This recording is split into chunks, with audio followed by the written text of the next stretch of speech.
संयोग कभी भी वियोग के रूप में परिवर्तित हो सकता है और यह वस्तु का स्वरूप है कि संसार दशा में जीवन जो चलता है वह स्वाधीन नहीं चलता, आयु कर्म के अधीन जीवन चलता है। ये सब लोगों को ध्यान में रखना होगा। और आयु कर्म का क्षय जो होता है वह दो तरह से होता है। एक समय पर आयु कर्म का अंत आता है और एक विभिन्न प्रकार के निमित्तों को लेकर के आयु कर्म का क्षय अकाल में भी होता है। कौन चाहता है मरण हो? जीवन में खुशी का अनुभव होता है और मरण में खुशी का अनुभव कोई भी नहीं करता है, किंतु जो साधक होता है उसके जीवन में जीवन और मरण इन दोनों में साम्य दृष्टि हुआ करती है। जीवित मरने लाहा लाहे, जीवन हो मरण हो लाभ हो अलाभ हो, इन सब में समान वृत्ति रखने वाला साधक होता है और अपने जीवन में यथाशक्ति चारित्र का अनुपालन करता है। और कल की वह घटना सबको ज्ञात हो चुकी है कि प्रसंग किस प्रकार जीवन में घटित होता है। ये दिव्य ज्ञान का विषय है, हम और आपके बुद्धि का विषय नहीं है। किसका जीवन किसके निमित्त से और कब वह जीवन समाप्त होगा वह ज्ञात नहीं है। इसलिए आगमकारों का कहना है कभी भी वह बिजली गोल हो सकती है, होने के पूर्व में सतर्क रहे और निरंतर आत्म तत्व की ओर दृष्टि रखने वाला साधक होता है। उसी प्रकार जिन्होंने आर्यिका पद को स्वीकारा, ऐसे दो आर्यिकाओं का कल जो निधन हुआ है, समाधि जिसको बोलते हैं,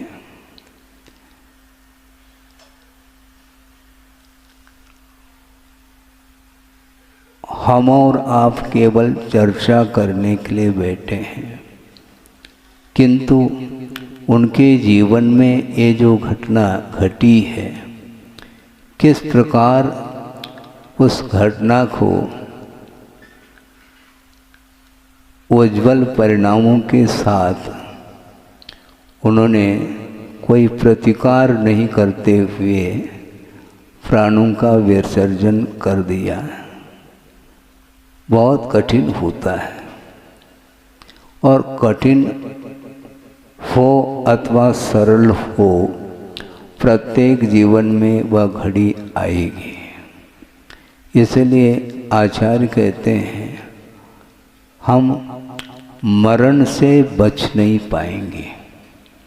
जातस्य मरणम ध्रुवम, ध्रुवम जन्म मृतस्य च, तस्मात् हे मध्यम पांडव माँ अत्र शोचनीयम, ऐसी उक्ति मिलती है। जिसका जन्म हुआ है उसका मरण अनिवार्य है और मरण के विषय में भगवती आराधना अथवा मूलाचार आदि ग्रंथों में बारीकी के साथ वर्णन मिलता है कि मरण के कितने भेद हुआ करते हैं। एक मरण वह माना जाता है जिसका नाम है बाल बाल मरण। बाल बाल मरण का अर्थ बालक का मरण नहीं, किंतु मिथ्यात्व के साथ अज्ञान भाव के साथ जो मरण होता है उसका नाम बाल बाल मरण कहा। और सम्यक दर्शन के साथ जो मरण होता है वह बाल मरण है। और देश वृत्ति का जो मरण होता है वह बाल पंडित मरण है। और महाव्रत के साथ जो समाधि होती है उसका नाम पंडित मरण कहा है। और जो केवल ज्ञान को प्राप्त करके निर्वाण को भी प्राप्त हो जाते हैं उनका जो मरण है वह पंडित मरण माना गया है। निर्वाण की उपलब्धि एक बार होती है, उनका वह अंतिम जीवन था, अब पुनर्जीवन संभव नहीं।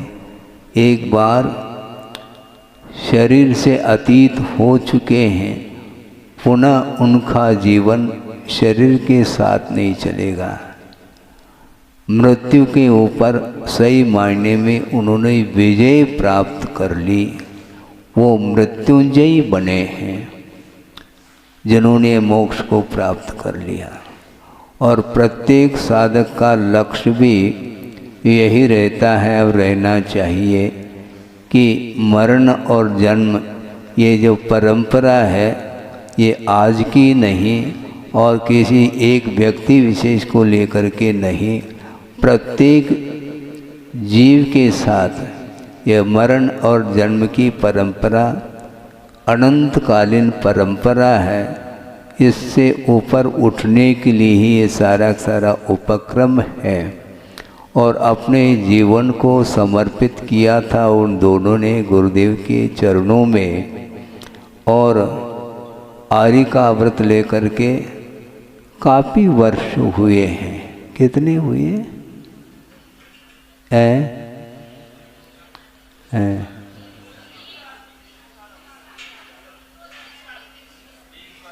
20 वर्ष हुए बता रहे। सोचो, आप विचार करो। हैं पंचम काल है महाराज। हाँ ठीक है, उनके लिए पंचम काल नहीं था क्या? पंचम काल तो सभी के लिए है, किंतु काल का इसमें क्या रोल है? वैराग्य जिसके अंदर आ गया, अब उसको चाहे चतुर्थ काल हो चाहे पंचम काल हो, उसको वैराग्य को कोई रोकने वाला नहीं है। और यंग एज में कहाँ तो आप लोग कहते हैं कि महाराज अभी तो खाने पीने के दिन हैं। अच्छा, दिन को भी खाते हैं? खाने पीने के दिन का अर्थ महाराज अब तो लास्ट में हम कर लेंगे। क्या कर लेंगे? धर्म करने के समय अलग है महाराज। ये तो जीवन मिला है, कुछ तो सुख का अनुभव कर लें। इस प्रकार प्रत्येक संसारी प्राणी की ये दशा रहती है।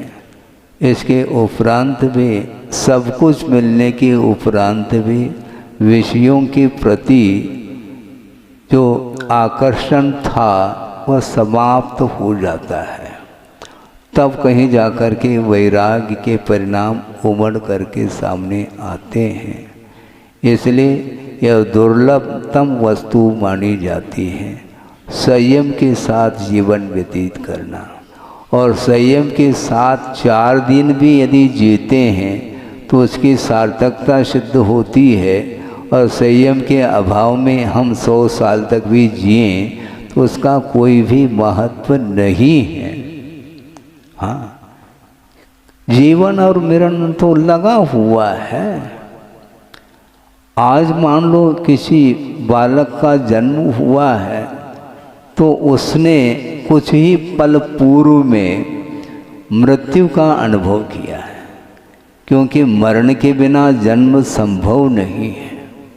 किंतु मृत्यु संबंधी भी दुख और जन्म संबंधी भी दुख, इन दोनों से वह परे है और वह बालक खेल रहा है। इसको बोलते हैं संसार का ये खेल चलता रहता है। इसीलिए ये सब कुछ मिलते हुए भी अभी चर्चा चल रही थी प्रातः वेला में कि गुरुदेव का ये बार बार कहना रहता है, संघ के लिए संबोधित हमेशा करते रहते हैं कि देखो वस्तु तत्व का चिंतन किया करो। और दो तरह से वस्तु तत्व का चिंतन कर सकते हैं। एक द्रव्य की दृष्टि से चिंतन करेंगे तो भीति समाप्त होती है। आप सुन रहे हैं? इसलिए भीति समाप्त होती है क्योंकि द्रव्य अविनश्वर है, वह नश्वर नहीं है।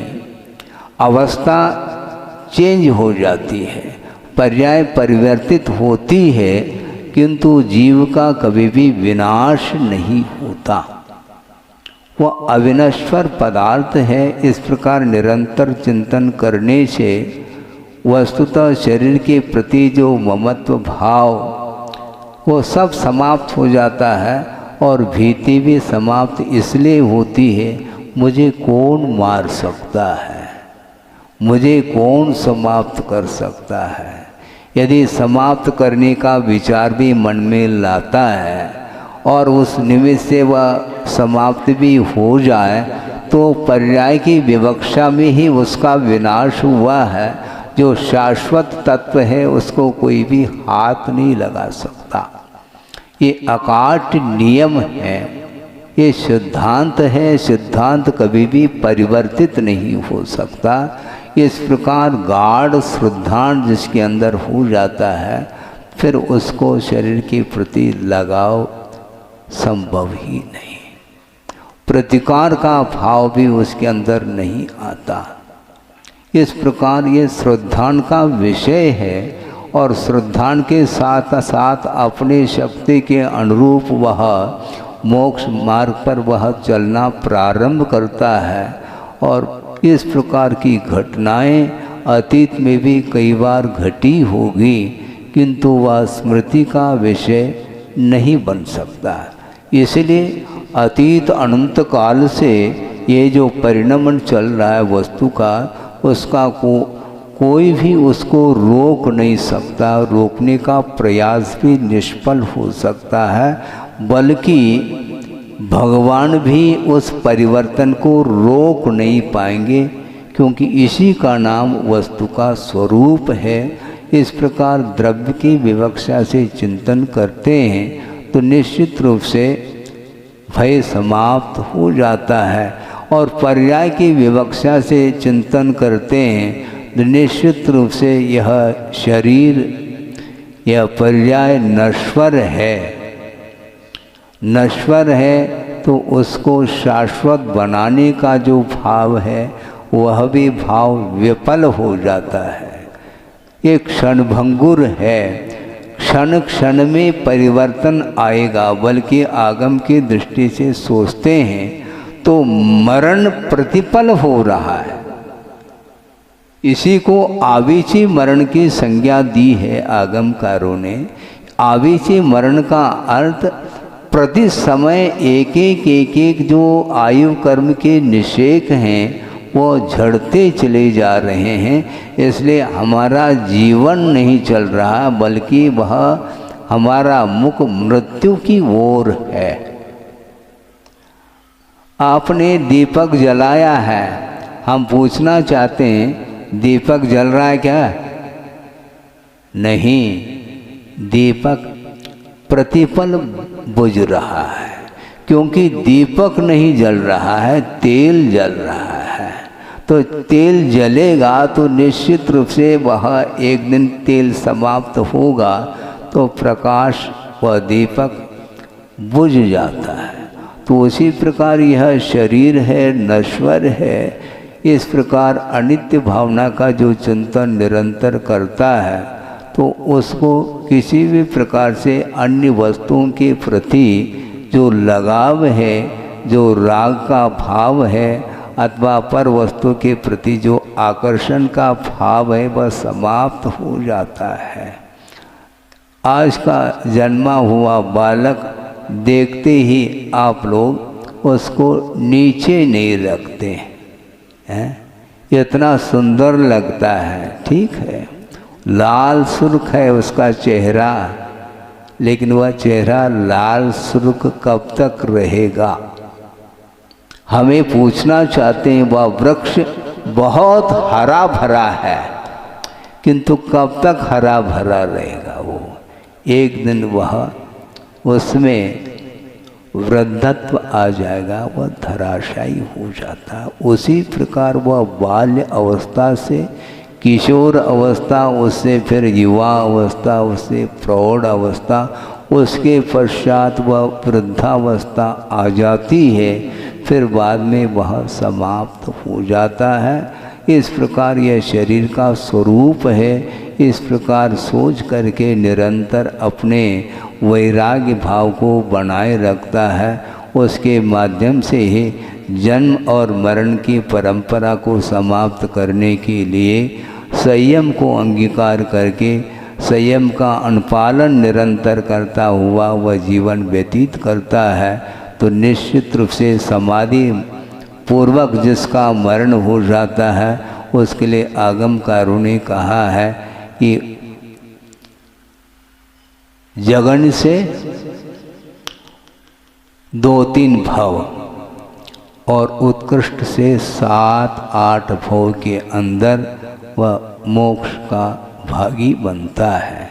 इसी प्रकार कल जो घटना घटी है, एक निमित्त है, घटना घटी है, वह अलग विषय है, किंतु इस प्रकार के प्रसंगों को याद करते हैं तो अपने आप ही वस्तु तत्व का स्वरूप क्या है वह पकड़ में आता है और मोह धीरे धीरे समाप्त हो जाता है। मोह को समाप्त करने के लिए ही आप लोग यहाँ पर एकत्रित हुए हैं। सिद्ध परमेष्टि अनंत सिद्धों की आराधना आप करने के लिए बैठे हैं। इसी प्रकार सिद्धों की आराधना अथवा पंच परमेष्टि की आराधना करते करते यह शरीर छूटना तो है ही, प्राणों का विसर्जन होते समय भी प्रभु का नामस्मरण होता रहे। इस प्रकार गुरुदेव के चरणों में हम प्रार्थना करते हैं और भगवान के चरणों में भी प्रार्थना करते हैं। भगवान, ये तो अनंत काल से जन्म मरण करते आए हैं, इसके उपरांत भी मरण के अवसर पर भीति उत्पन्न होती है। ये मोह का ही एकमात्र परिणाम है। इसलिए मोह को समाप्त करने के लिए हम प्रभु से प्रार्थना करते हैं, भगवान ऐसी शक्ति हमें प्राप्त हो। एक भावना है जिसके माध्यम से हम आप तक पहुंच सकें, अर्थात प्रभु बन सकें। इस पवित्र भावना के साथ अहिंसा परमो धर्म की जय। बोधि समाधि परिणाम शुद्धि स्वात्मोपलब्धि शिव शोक शुद्धि चिंतामणिम चिंतित वस्तुदाने त्वामंदमानस्य ममास्तु। परम पूजाचार्य गुरुवर श्री विद्यासागर जी मुनि महाराज की जय।